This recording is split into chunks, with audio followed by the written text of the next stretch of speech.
Hello, in this video we'll be seeing about proteins. First, what are proteins? Proteins are made up of carbon, hydrogen, oxygen and nitrogen and some sulfur and phosphorus. Proteins are building blocks of life. There are millions of different proteins. Proteins are the most abundant molecules in cells. Proteins make up more than 50% of a cell's dry mass.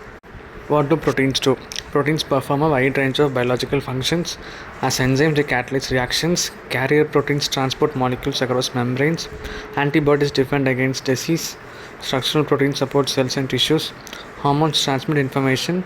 They transport proteins such as hemoglobin and carry oxygen. Contracted proteins enable muscles to contract.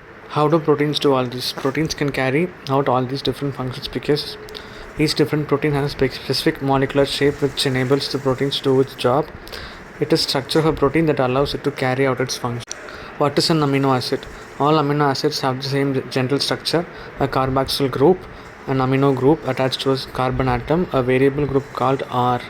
It is the R group that differs from one amino acid to other. The given diagram shows the structure of an amino acid. Firstly, primary structure. The primary structure of a protein is the sequence of amino acids in the chain. The primary structure determines the eventual shape of protein, hence its function. Secondary structure. The amino acids in the primary structure of a protein does not lie flat and straight. Hydrogen bonds form between the amino acids in the chain. This makes the protein coil into an alpha helix or fold into a beta pleated sheet. This is called secondary structure. The given diagram shows the both alpha and beta helix of a protein of secondary structure. Tertiary structure. The coiled or folded chains often coil or fold further. More bonds form due to interactions between the R groups of the polypeptide chain.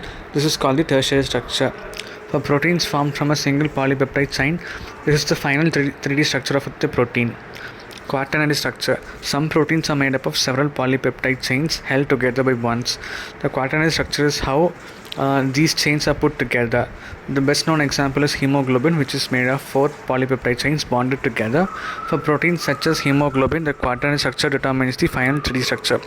This is the example for quaternary structure, that is hemoglobin. And protein bonds. The 4 protein structural level proteins are held together by different bonds. First, peptide bonds, primary. Hydrogen bonds, secondary and tertiary.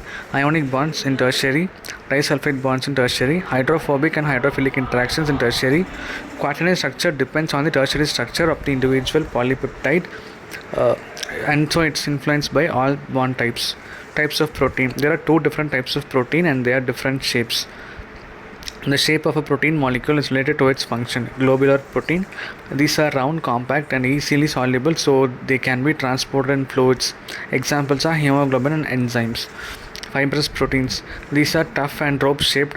They tend to be found in connective tissues such as tendons. Collagen is an example of fibrous protein. Thank you.